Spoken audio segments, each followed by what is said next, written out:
እነሆ በኤፍራታ በጊዜ ሕፃናት ሲያለቅስ ሰማ ነው። በገዳም በበረት ተጥሎ በጨርቅ ተጠቅሎ አገኘነው። እንግዲህ ወዲህስ ወደ እግዚአብሔር ቤቶች፣ ወደ ገነት፣ ወደ መንግሥተ ሰማያት እንገባለን የሚል ይሆናል ቃሉ። ቃሉ የሚገኘው መዝሙረ ዳዊት መዝሙር 131 ከተራ ቁጥር 6 ላይ ሲሆን ቃሉን የተናገረው ነቢየ እግዚአብሔር ልበ አምላክ ዳዊት ነው። ቃሉ የተነገረው ስለ ክርስቶስ መወለድና ስለ ኤፍራታ ቤተልሔም የክርስቶስ መናገሻነት፣ ስለ ኤፍራታ ቤተልሔም የክርስቶስ መናገሻነት የተነገረ ኃይለ ቃል ነው። ይቺ ኤፍራታ ቤተልሔም የክርስቶስ መናገሻ ናት። የምድራዊ ንጉሥም መናገሻ ነበረች። በኋላም ደግሞ የሰማያዊ ንጉሥ የክርስቶስ መናገሻ ከተማ ሆናለች። ስሟ በየጊዜው ተቀያይሯል። ስሟ ተለዋውጧል። ታሪኳ ተቀይሯል። የመጀመሪያ ስሟ ኬብሮን ነበር። ከኬብሮን እስከ ቤተልሔም እስከሚባለው ድረስ 3-4 ጊዜ ስሟ ተቀያይሯል። ኬብሮን በመባል ረጅም ጊዜ እየታወቀች ሰዎቹ ሲኖሩባት፣ በኢያሱ ዘመን የነበረው ካሌብ ወልደ ዮፎኒ በሙሴ በአሮን ጊዜ ይቺ ሀገር የኔ ክፍል ነበረች፣ እድሜም 40 ዘመን ነበር፣ አሁንም 40 ጨምሬያለሁ፣ 80 ዓመት ሊሆነኝ ይችላል፣ በእድሜ ሽምግልና እሷን ለመያዝና ለእሷ ኃላፊ ለመሆን አይሳነኝም፣ መውጣት መውረድ አይሳነኝም የሚል ካሌብ ወደ ኢያሱ ሲያቀረን እስራኤልን አማክሮ ለካሌብ ኬብሮንን ሰጠው። ኬብሮን ይችን ሀገር የእርሱ ክፍል አድርጎ ሲያስተዳድራት አዙባ የምትባል ሴት አገባ ይለናል ትርጓሜ መጽሐፍ። አዙባ ነገዷ ከአሕዛብ ነገድ ነበርና በስሟ ሊያስጠራላት አልቻለም። ከአዙባ ቀጥሎ ከብታ የምትባል ሚስት አገባ ይለናል። በከብታ ከብታ ተባለች። ከብታ ማለት ቤተ ክብር፣ ቤተ ስብሐት የሚል ትርጉም የሚሰጥ ነው። ቤት የእመቤታችን ምሳሌ ነው። ክብር፣ ስብሐት የክርስቶስ ምሳሌ ነው። ከከብታ ቀጥሎ ደግሞ ኤፍራታ የምትባል ሚስት አገባት። በኤፍራታ ኤፍራታ ተብላ ተሰየመች። በኤፍራታ ኤፍራታ ተብላ ተሰየመች። ከኤፍራታ ልሔም የሚባል ልጅ ወለደ። በልሔም ደግሞ ቤተልሔም ተባለች። ኤፍራታ ማለት ጸዋሪተ ፍሬ የሚል ትርጉም ነው የሚሰጠው። ጸዋሪት እመቤታችን ናት። ጌታን በማኅፀኗ የተሸከመች ፍሬ የማኅፀኗ ፍሬ ኢየሱስ ክርስቶስ ነው። ከኤፍራታ ልሔም የሚባል ልጅ በልሔም ቤተልሔም ተባለች። ቤተልሔም ማለት ቤተ ኅብስት የእንጀራ ቤት የሚል ትርጉም ነው የሚሰጠው። እስከዚህ ድረስ 3-4 ጊዜ ታሪኳ ተቀይሯል። ስሟ ተቀያይሯል፣ ተለዋውጧል። መጨረሻው ግን አስደናቂና ልዩ አስደናቂ ታምር ወደ ተደረገበት ወደሚያስገርመው ስያሜ ደርሳለች ይህች ሀገር ኤፍራታ ቤተልሔም። እናም እዚህ ላይ ልንወስደው የሚገባው ታሪክ ይቀያየራል፣ ሕይወት ይቀያየራል። ታሪካችን፣ ሕይወታችን እግዚአብሔር ይቀይርልን፣ የተዛባው ታሪካችን ያስተካክልልን። ይህች ቦታ ታሪኳ ተቀያየረ፣ ስሟ ተቀያየረ። የመጨረሻው ውጤታማ ሊያደርግ የቻለው አስደናቂ ስራ ስለተሰራባት እንጂ የስሟ መቀያየር ብቻ አይደለም። ስለዚህ እዚህ ላይ ልንወስደውና ልንማረው የሚገባ ይህ ሰው 3-4 ሚስት እንዳቀያየረ ያመለክተናል፣ አሳይቶናል። እዚህ ግን ይህንን አብነት አድርገን ልንወስድ አይቻልም፣ አይገባም። ይህ አስተምህሮ 3-4 ሚስት እንድንቀያየር አይደለም። የራሱ የሆነ ታሪክ ብቻ ስላለው እንጂ ያን ጊዜ ሕገ ወንጌል አይደለም፣ ያን ጊዜ አዲስ ኪዳን አይደለም። ሕገ ወንጌል በአንድ ላንተ ጸንታችሁ ኑሩ የምትለው አልተሰራችም። ስለዚህ ዘመኑ ዘመነ ወንጌል ስላልሆነ፣ ሕገ ወንጌል ስላልሆነ ይህንን ነጥቀን እንዳንወስድ። ካሌብ 3-4 ሚስት አግብቷል ቀያይሯን ብለን አብነት አድርገን መጥቀስ አንችልም። 3-4 ሚስት መቀያየር ውጤታማ ስለማያደርግ፣ 3-4 ሚስት መቀያየር የህሊና እረፍት አይሰጥም። ሶስት አራት ሚስት መቀያየር አያሳድግም። ሶስት አራት ሚስት መቀያየር ሕይወትን አያስተካክልም። በአንድ ጸንቶ መኖርና በአንድ ተወስኖ መኖር ብቻ ነው የህሊና እረፍት የሚገኘው፣ እድገት የሚኖረው፣ እፎይታ የሚኖረው፣ ሕይወትን የሚያስተካክለው፣ ሰላም የሚኖረው። ብዙ ጊዜ ዛሬ ከአንዲት ፍቅረኛ ጓደኛ ጋር፣ የዛሬ ወር ሌላ ፍቅረኛ ጓደኛ ጋር፣ የዛሬ ዓመት ሌላ ፍቅረኛ ጓደኛ ጋር ስለተቀያየረ የህሊና እረፍት የለም፣ ሰላም የለም፣ እድገት የለም። ሕይወት ይደቃል፣ ኢኮኖሚ ይደቃል፣ አመለካከት ይደቃል፣ ነገሮች ሁሉ ይዋሽቃሉ። በአንድና በአንድ ጸንቶ ከኖረ ነገሮች ሁሉ ውጤታማ ይሆናሉ። ሰላም በህሊና ይሰፍናል፣ የህሊና እረፍት ይገኛል። አንድ ላንድ ተወስኖ መኖር ብቻ እና ብቻ ነው የሚያስፈልገው። ስለዚህ ይህ ሰው ሶስት አራት ጊዜ ቀያየረ። እኛ ልንቀይር የሚገባን መጥፎ ሕይወታችን ወደ መልካም፣ ዝሙተኛ የነበረው ወደ ንስሐ፣ ሌላ የነበረው ወደ ንስሐ፣ ሙስነኛ የነበረው ወደ ንስሐ፣ አጫሽቃሚ የነበረው አጫሽነቱን ቃሚነቱን ትቶ ወደ መልካም ሕይወት መመለስ፣ ሕይወትን መቀየር ብቻ ነው የሚጠቅመው። እዚህ ምን ወስደው ይህንና ይህን ብቻ ነው። በአምልኮተ ጣዖት የነበረው ወደ አምልኮተ እግዚአብሔር ሕይወትን መቀየር ብቻ ነው የሚጠቅመው። ታሪክን መቀየር፣ አሳፋሪ ታሪክ፣ መጥፎ ታሪክ፣ የሚያስጠላ ታሪክ፣ ዘግናዊ ታሪክ የነበረው ወደ መልካም ታሪክ፣ ወደሚያስወድድ ታሪክ፣ ወደሚያስናፍቅ ታሪክ ሕይወትን መቀየር ብቻ ነው የሚጠቅመው። ብቻ ሀገር ታሪኳን ስሟን ተቀያየረ። አባቶቻችን ታሪካቸውን የቀየሩ እናገኛለን። ሕይወት ታሪክ በሁለት ነገር ይቀየራል። በመልካም ይቀየራል፣ በመጥፎም ይቀየራል። ሰው እንደ ዝንባሌ ነው። በመልካም የቀየሩትን ስናይ አባ ሙሴ ጸሊም፣ ዘራፊው፣ ወንበዴው፣ ቀማኛው ታሪኩን ወደ መልካም ነገር ቀየረ። መናኞ ገዳማዊ ሙሴ ጸሊም እየተባለ ታሪኩ ተቀየረ። ታቦት ተቀረጸለት፣ ገዳም ተገደመለት። ቤተ ክርስቲያን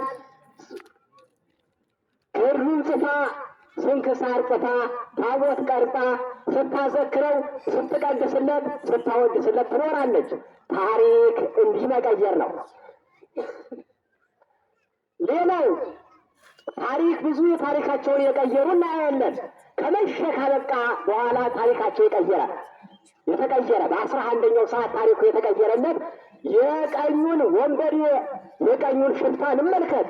መላ ዘመኑን እጅም በደም ጎርፍ ነክሮ ይኖር የነበረው ደም አፍሳሹ ቀማኛው፣ ሰዎቹን በመንገድ የማያሳልፍ የነበረው የቀኙ ሽፍታ ባለቀ ሰዓት በ11ኛው ሰዓት ጌታ ሆይ በመንግስት በመጣህ ጊዜ አስበኝ ብሎ ተማጸነ።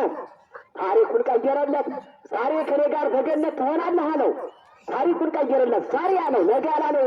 የዛሬ ወር አላለም። የዛሬ ዓመት፣ የዛሬ 2 ዓመት አላለም። የሻተውን የፈለገውን ሁሉ ታሪኩን በአንድ ጊዜ ቀየረለት። ታሪኩ ተቀይሮ ይህ ሰው ቅድሚያ የገነት በር ስትከፈት ደመ ማኅተሙን ይዞ የገነት በርን ከፍቶ ገባ። በደመ ማኅተሙ አማካኝነት በደመ ማኅተሙ መታወቂያነት፣ በደመ ማኅተሙ የእውነት ምልክትነት ሱራፊ ጠባቂ መላክን አሽሽቶ በደመ ማኅተሙ 7493 ዓመት ተዘግታ የነበረች የገነት በርን ከፍቶ ገባ። ታሪኩ ስለተቀየረ ነዋ። ታሪኩ ስለተቀየረ የገነት ጠባቂዋ መልአክ ሱራፊ አብርሃም ነህን? አዳም ነህን? ይስሐቅ ነህን? ያዕቆብ ነህን? እያለ ደጋጉን መጠቃቀስ ጀመረ። ደጋጉን ሲጠበቁ የነበሩት መጻሕፍት የመሰከሩላቸውን መጻሕፍት አብርሃም፣ ይስሐቅ፣ ያዕቆብ የሚሏቸውን በንስሐ ኃጢአቱን የሰረሰውን አዳምን መጠቃቀስ ጀመረ። የገነት ጠባቂዋ መልአክ ሱራፊ አይደለሁም እጄን መላ ዘመኔን በደም ጎርፍ ነክሬ የኖረ የነበርሁኝ የቀኝ ሽፍታ ወንበዴ ነኝ። ነገር ግን በዕለተ ዓርብ 7ቱን ታምራት አይቼ አምላክነቱን ተረድቼ ብማጸነው ለዚህ ክብር አበቃኛልና ከፍቶ ገባ። ሁሉንም ቀድሞ ለምን? ታሪክ ስለተቀየረ ነዋ።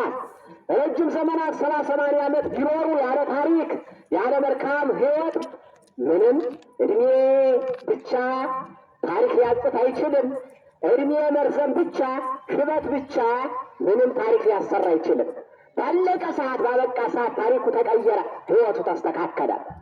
ስለዚህ የሚጠበቀው ከኛም ይህ ነው። ምናልባት እንደ እግዚአብሔር ትናንትና በመጥፎ ቦታ የነበሩት ትናንትና አሳፋሪ ቦታ ላይ የነበሩትን ዛሬ ታሪካቸው ሲቀየር በመልካም አመለካከት ይመለከታቸዋል፣ ታሪካቸውን ይቀይረዋል። እንደኛ አመለካከት ግን ትናንትና በመጥፎ ቦታ የነበረው ትናንትና አሳፋሪ ቦታ የነበረውን ሰው በተቀደሰው ቦታ ብናይ ታሪኩ ተቀይሮ እግዚአብሔር ሕይወቱን አስተካክሎለት ይሄ አስመሳይ ትናንትና እኮ ደም አፍሳሽ ነበር፣ ቋንጃ ቆራጭ ነበር፣ ሌባ፣ ወንበዴ፣ ቀማኛ ነበር፣ ዝሙተኛ ነበረች፣ ዝሙተኛ ነበር፣ ትናንትና ሙስነኛ ነበር፣ ትናንትና ጫሽቃሚ ነበር።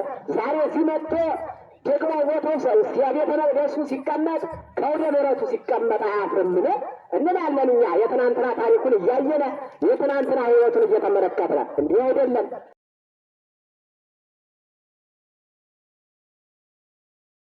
የዛሬ መቀየሩን የዛሬ መስተካከሉን ብቻ ነው በእግዚአብሔር ዘንድ ማየት የሚገባው። ስለዚህ ታሪክ እንዲህ ይቀየራል። ደግሞ ከመልካም ወደ ክፉ ደግሞ የሚቀየር አሳዛኝ ታሪክ አለ። አሳዛኝ አሳፋሪ ታሪክ። ከእንደዚህ አይነት ጣፋንታ እግዚአብሔር ይሰውረን ይጠብቀን። ይህ አይነት ከባድ ነው። እንዲህ አይነት ሕይወት ሰው በቅድስናው ቦታ ቆይቶ ከቤተ እግዚአብሔር አይጣጣም። በወደ ምሕረቱ የሚቀድመው የለም። ኪዳን ሲያስደርስ፣ ቅዳሴ ሲያስቀድስ፣ ወንጌል ሲሰማ፣ ታምር ሲሰማ በቤተ ክርስቲያን ዙሪያ አይታጣም የተባለው ሰው ታሪኩ ተቀይሮ ወደ ሌላ ቦታ ሲገኝ ያ ታሪክ ተቀይሮ ወደ ሌላ ሲያመራ ይህ አሳዛኝ ነው። ዴማስ የቅዱስ ጳውሎስ ደቀ መዝሙር ጳውሎስን ሲከተል ቆይቶ ክርስቶስ የእምነቱ ተከታይ የቅዱስ ጳውሎስ ደቀ መዝሙር ተብሎ ተሰሎንቄ የተባለች ደማቋን ከተማ አይቶ ወዲህ ብላ ደረቴ ይቅና ብሎ ትቶ ሄደ። ይሄ ዴማስነት ነው። ከመልካም ታሪክ ወደ መጥፎ ታሪክ መቀየር። ከእንደዚህ አይነት ሕይወት እግዚአብሔር ይሰውረን በድጋሚ። ስለዚህ እች ቦታ ታሪኳ ተቀየረ። ኤፍራታ ቤተልሔም ተባለች። እቺ ኤፍራታ ቤተልሔም ከተባለች በኋላ ትልቁ ታሪክ የመጨረሻው ታሪክ ተፈጸመባት። ክርስቶስ በጊዜው ዘሩባቤል ነገሰባት። ድንኳን ተተከለባት፣ ነጋሪት ተጎሰመባት፣ አሕዛብ ገበሩባት፣ እስራኤል ልጅ ጸኑባት። ትንቢት ተነግሮ ነበርና ነቢዩ ሚክያስ በትንቢተ ሚክያስ ምዕራፍ 5 ከተራ ቁጥር 2 ላይ ወአንቲኒ ቤተልሔም ምድረ ኤፍራታ ኢፍትሐት እብነ ገዝተ ይሁዳ እስመ እምኔኪ ይወፅእ ንጉሥ እምኔሆሙ ለሕዝበ እስራኤል። አንቺ ኤፍራታ ክብር የምትሆኝ ቤተልሔም የይሁዳ ነገሥታት ከሚነግሱባቸው አይሁር ብትበልጭ እንጂ አታንሽም። እስራኤል ዘሥጋን የሚጠብቅ መስፍን በአንቺ ይወጣልና በአንቺ ይነግሳልና እያለ ትንቢት ተናገረ። ያ ሁሉ ተፈጸመ። ለጊዜው ዘሩባቤል ነገሰባት። የምድራዊ ንጉሥ መናገሻ ከተማ ሆነች ኤፍራታ ቤተልሔም። ድንኳን ተተከለባት፣ አሕዛብ ገበሩባት፣ እስራኤል ደጅ ጸኑባት። መጨረሻ ግን አስገራሚው ታሪክ፣ አስደሳቹ ታሪክ ዘሩባቤል ምድራዊ ንጉሥ እንደነገሰባት ሰማያዊ ንጉሥ ክርስቶስ በሥጋ ማርያም ነገሰባት፣ ተወለደባት። ንጉሥ ክርስቶስ ሲወለድባት ደግሞ ቁሳዊ ያልሆነ የማያልቅ የማይጠፋ በሰው እጅ ያልተሰራ ሰማያዊ የሆነ የብርሃን ድንኳን ተተከለባት። ቀጥሎ በዘሩባቤል ጊዜ ነጋሪት ተጎስሞባት ነበር። የነጋሪት ድምፅ ተሰምቶባት ነበር። በክርስቶስ ንግሥና ጊዜ ግን ቅዳሴ መላእክት ተሰማባት። ቅዳሴ መላእክት ተደመጠባት። ዝማሬ መላእክት ተሰማባት። እንስሳቱ፣ ሰዎቹ ሁሉ ዝማሬ መላእክትን፣ ቅዳሴ መላእክትን እየሰሙ መርካት ቻሉ፣ መደሰት ቻሉ። ሕሊናቸው ረካ፣ አእምሯቸው እፎይታ አገኘ፣ በርካታ በደስታ በሰማያዊ ቅዳሴ በሰማያዊ ዝማሬ። ሲቀጥል በዘሩባቤል ጊዜ አሕዛብ ገብረውባት ነበረ። በክርስቶስ ንግሥና ጊዜ ደግሞ ሰብአ ሰገል ገበሩባት። ወርቅ፣ ዕጣን፣ ከርቤ ገበሩባት። በዘሩባቤል ንግሥና ጊዜ እስራኤል ደጅ ጸኑባት። በክርስቶስ የልደት ንግሥና ጊዜ ደግሞ 99 ነገደ መላእክት ናቸው ደጅ ጸኑባት። ክርስቶስን እየተጠባበቁ በረከቱን፣ ታምራቱን፣ ጌትነቱን፣ ክብሩን እየተጠባበቁ ያ ብርሃን ሲጎርፍ 99 ነገደ መላእክት ልጅ ጸኑባት። ይህ ነው ታምረኛ ያደረጋት። ታሪኳን የቀየረው። ታሪክ ይቀየራል። በሰው ብቻ አይደለም ታሪክ የሚቀየረው። የሰው ሕይወት የሰው ታሪክ ብቻ ሳይሆን የቦታ ታሪክም ይቀየራል። የቦታ ታሪክ ይለወጣል። አይተናል። ይቺ ዛሬ ቤተልሔም ናት። ይቺ አውደ ምሕረት እቻ አውደ ምሕረት ኤፍራታ ናት። ኤፍራታ ቤተልሔም ናት። ቀደም ሲል ያቺ ኤፍራታ ቅድም ነቢዩ እንደተናገረው ነቢዩ ሚክያስ ነው ሌሎቹን አይጉር ሲያስተምር ሰንብቶ ወደ ማታ ቤተልሔም ደረሰ።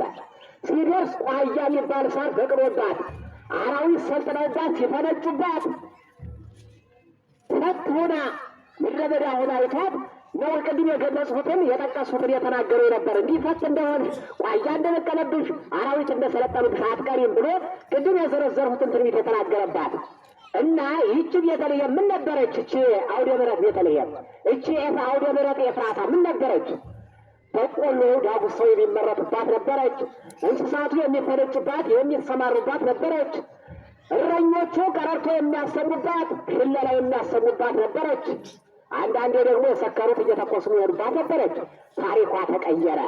ሰማያዊ ንጉሥ መድኃኔዓለም ኢየሱስ ክርስቶስ መጥቶ ሲነግስባት ሥጋ መለኮት ተፈተተባት፣ ደመ መለኮት ተቀዳባት፣ ወንጌል ፈሰሰባት፣ ታምር ፈሰሰባት፣ ቅዳሴው ተቀደሰባት፣ ኪዳን ተደረሰባት፣ ማኅሌት ተቆመባት፣ ሕሊናን የሚያረካ የሚያስደስት ሰማያዊ ምስጋና ተሰማባት፣ ዕጣን ተጤሰባት፣ ሕዝብ ተሰበሰበባት፣ ደምቆ ታየባት። የቦታ ታሪክም እንዲህ ይቀየራል። የቦታው ይሄ ደግሞ ዝም ብሎ አይደለም። ሰው እንደሻተ ሰው እንደፈለገ ሳይሆን ያን ጊዜ በዕለተ ዓርብ ያን ጊዜ በዕለተ ዓርብ በጦር ሲወጋ ከጎኑ የፈሰሰው ደም፣ በችንጋር ሲቸነከር የፈሰሰው ደም ሲወርድ መላእክት በብርሃን ጽዋ ተቀብለው በብርሃን መነሳንስ ሲረጩት በዓለሙ ሁሉ ሂዶ ደመ መለኮት ከነጠበበት ላይ ዛሬ መንፈስ ቅዱስ ባወቀ ሰው ባወቀ በመረጥ አይደለም። ሰው ቦታ ሊመርጥ ይችላል። ይህ ይሆናል፣ እዚህ ይሁን፣ እዚህ ይሁን ሊል ይችላል። ግን መንፈስ ቅዱስ ባወቀ መርቶ ወጥቶ ወስዶ እዚህ ቦታ ላይ ይተከል። ያን ጊዜ በዕለተ ዓርብ ደሙ ነጥቦበታል። በመላእክት ረጭነት ሂዶ አርፎበታል ብሎ መንፈስ ቅዱስ መጥቶ እዚያ ላይ ያስቀምጣል። ይህ ነው እንጂ ዝም ብሎ በዘፈቀደ አይደለም። እና ይህ ሁሉ ታምር ተፈጸመባት፣ ታሪኳ ተቀየረ። እቺ ኤፍራታ ቤተልሔም ወርቅ፣ ዕጣን፣ ከርቤ ገበሩባት ብለናል። ወርቅ እንዴት ገበሩለት? ትልቅ ምስጢር አለው። የተገበረው ግን ዝም ብሎ ብቻ ሳይሆን ምስጢር የያዘ ትርጉም ያለው ነው። ወርቅ የገበሩለት ወርቅ እንገብርላቸው የነበሩ ገናና ነገስታት፣ ገናና በተራራ የገዘፉ የገነኑ ነገስታት ጥንቱን ፍጡሮች ናቸው። በኋላም ያልፋሉ። ጊዜ ገደብ ነው። እነ ዳዊትና ሰሎሞን 40 ዘመን ገዝተዋል። ይህ የእግዚአብሔር ንግስና ነው። የእግዚአብሔር ምርጫ ነው። በቅብዓተ መንግስት ነው። ሌሎቹ አሕዛብ ነገስታት ሰውን የሚጨቁኑ፣ ሰውን የሚያስቸግሩ፣ ሕገ እግዚአብሔርን የሚያውቁ ገናና ነገስታት የአሕዛብ ነገስታት ነግሰው ነበረ። እነዚያ ግን ታይተዋል፣ ጠፍተዋል፣ አልፈዋል፣ የሉም። ስም አጠራራቸውም የሉም። በመጽሐፍም ሲጻፍ በአሳፋሪ ታሪክ ነው የሚጻፈው። እነዚያ ኃላፊዎች ናቸው፣ ጠፊዎች ናቸው፣ ዋቾች ናቸው። አንተ ግን በባህርይህ ሞት በመንግስት ሽረት የሌለብህ ዘላለማዊ ንጉሥ ነህ ሲሉ ወርቅ ገበሩለት፣ ዕጣን ገበሩለት። በነገስታቱ ተከትለው በአሕዛብ ነገስታትም ተከትለው ጣዖታት ይቆማሉ። ጣዖታቱን ዕጣን ያጥናቸዋል። ዕጣን የምናጥናቸው ጣዖታት ያልፋሉ፣ ይጠፋሉ። ነገስታቱን ተከትለው ስም አጠራራቸውን ይጠፋል። ያንተ ቃል ኪዳን ያንተ ሕግ ግን ለዘላለም ይኖራል፣ የማይጠፋ ነው ሲሉ ዕጣን ገበሩለት፣ ከርቤ ገበሩለት። ከርቤ የተለያየውን ይጠግናል፣ አንድ ያደርጋል። አንተም ሰውና መላእክትን ሕዝብና አሕዛብን ነፍስና ሥጋን እኒህም ተጻራሪዎቹን ሰባቱን መስተጻርራን እነዚህን ሁሉ አንድ ታደርጋለህ፣ በልደትህ አንድ ታደርጋለህ ሲሉ እንዲህ ሦስቱን ግብር ገበሩለት። ሁለተኛው ወርቅ ጽሩይ ነው። ወርቅ በብዙ እሳት ተፈትኖ ነጥሮ የወጣ ነው ወርቅ ሊባል የሚችለው። በእሳት ተፈትኖ ካልወጣ ግብዝ ነው የሚሆነው። ስለዚህ ወርቅ ሊባልም አይችልም። ወርቅ ጽሩይ እንደሆነ አንተን ባህርይህ ጽሩይ ነው፣ ንጹሕ ነው፣ ቅዱስ ነው፣ እንከን የለብህም ሲሉ ወርቅ ገበሩለት። ወርቅ ጽሩይ ነው። የሰው ባህርይ የእኛ ባህርይ አንድ ጊዜ ቅዱስ የሚያሰኝ ስራ ስንሰራ ቅዱስ እንባላለን። ርኩስ የሚያሰኝ ስራ ስንሰራ ደግሞ ርኩስ እንባላለን። ባህሪያችን ለጽድቅም ለኃጢአትም ተስማሚ ነው። የእኛ ባህሪ አዲስ ልብስ ነጭ ከረን ነው። አዲስ ልብስ ነጭ ከረን ቀይ ቀለም ቢያገቡት፣ ጥቁር ቀለም ቢያገቡት፣ አረንጓዴ ቀለም ቢያገቡት ለሁሉም ተስማሚ ነው፣ ይቀበላል። የእኛ ባህሪም ዝንባሌያችን ወደ ኃጢአት፣ ወደ ስርቆ፣ ወደ ጉቦ፣ ወደ ዝሙት፣ ወደ ብል ከሆነ ይስማማዋል። ወደ ጽድቅ፣ ወደ መልካም ስነ ምግባር ከሆነም ደግሞ ይስማማዋል። እንደ ዝንባሌያችን ነው የእኛ ባህሪ። የእሱ ግን ሁልጊዜ ንጹሕ፣ ሁልጊዜ ቅዱስ፣ ሁልጊዜ ደግ የባህርይ አምላክ፣ ጻድቅ የባህርይ አምላክ። ስለዚህ ወርቅ የገበሩለት ንጹሕ ጽኑ የባህርይ አምላክ ነው ሲሉ እንደገና ከርቤ የገበሩለት ከርቤ መራራ ነው። ከርቤ በላስን ይጎለጉላል እንዲቀምሱት መራራነቱ።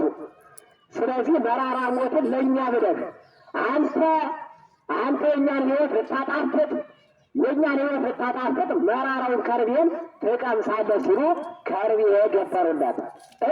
ዕጣን ከሩቅ ይሸታል። ዕጣን ከሩቅ ይሸታል። አንተም ንዑዘ ባህርይ ነህ። ባህርይ መዓዛ መለኮትህ ከሩቅ ይሸታል ሲሉ ዕጣን ገበሩለት። ምናልባት እንደው የዛሬው ዕጣን ትክክል ይሆን? አንዳንድ የሚያሳዝነኝ ነገር አለ። ከዕጣን መባ ላይ ብዙ የሚገቡ መባዎች አንዳንድ ጊዜ ጥራታቸውን ያልጠበቁ እግዚአብሔር የማያሸታቸው የማይሸቱ ዕጣኖች አሉ። ብዙ ተቀይጧል፣ ብዙ ተበርዟል በተለያየ ነገር። አንዳንድ ጊዜ ሳይገባል ንጹሕ የሆነውን ከትክክለኛው ዛፍ የተለቀመውን ዕጣን ለመስዋዕት ልናገባ ይገባል። ክርስቲያኖች ተቀምሞ ከተለያዩ ባዕድ ነገሮች የተቀመመ ብዙ ጊዜ ይገባል። ተቀምሞ መልካም መስሎን አንጥተን አዲስ ፋሽን የመጣ ዕጣን ብለን ስናስገባው ይህ እግዚአብሔር አያሸተው፣ አይቀበለውም መስዋዕትነቱን።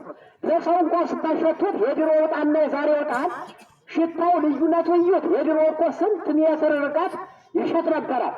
የአሁኑ ሽታው እንዲያው ለመግለጽ ይከብዳል። የሚያፍን እንጂ የሚያስደስት አይደለም። ሳይነስ ለሳይነስ ያጋለጥ እንጂ ጥሩ የሆነ አይደለም።